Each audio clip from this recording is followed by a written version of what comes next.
kaibigan, welcome ulit sa aking vlog. So, today, gabi na ako magsisimula ng vlog kasi galing kami ng grocery kanina. Pumunta kami ng Robinsons and bumili kami ng lulutuin para sa aming beef nachos. So, ayun. Ilang gabi na ako napapakain ng beef nachos. Kahapon, kumain kami ng beef nachos sa Santiago. Pumunta kami dun sa Centro Street, kaya lang hindi masyadong masarap kasi kulang na kulang sa beef. Kaya sabi ko, pag gagawa ko, gusto ko maraming beef, maraming cheese. So, yun. Tsaka gusto ko mozzarella cheese para legit na legit siyang nacho, beef nachos. So, ay, ipapakita ko sa inyo guys kung ano mga napamili namin sa grocery. Ayan, medyo madilim lang ang video ngayon guys kasi gabi na. Ayan.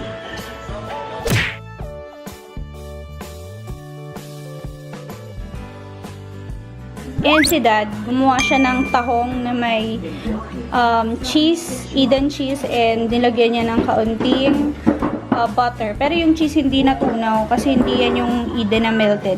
Pero okay lang. So, ayan, itsura ng tahong ni Daddy. Daddy, anong nilagay mo pa dito na iba bukod sa cheese tsaka butter? Garlic. Garlic tsaka bumababa yung ano. Tsaka time?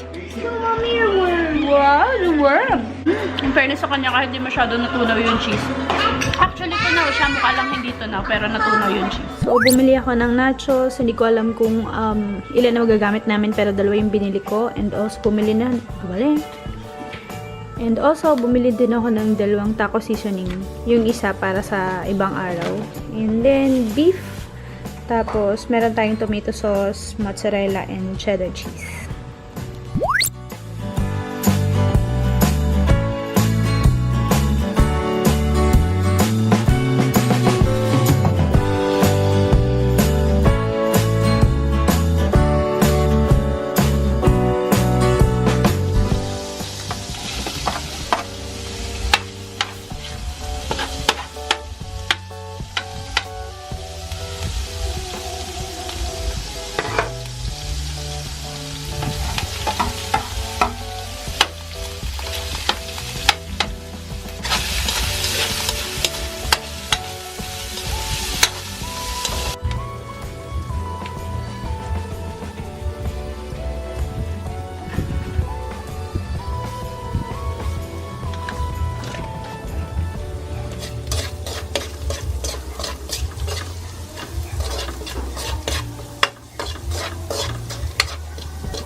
Yun.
Ito na yung ating nachos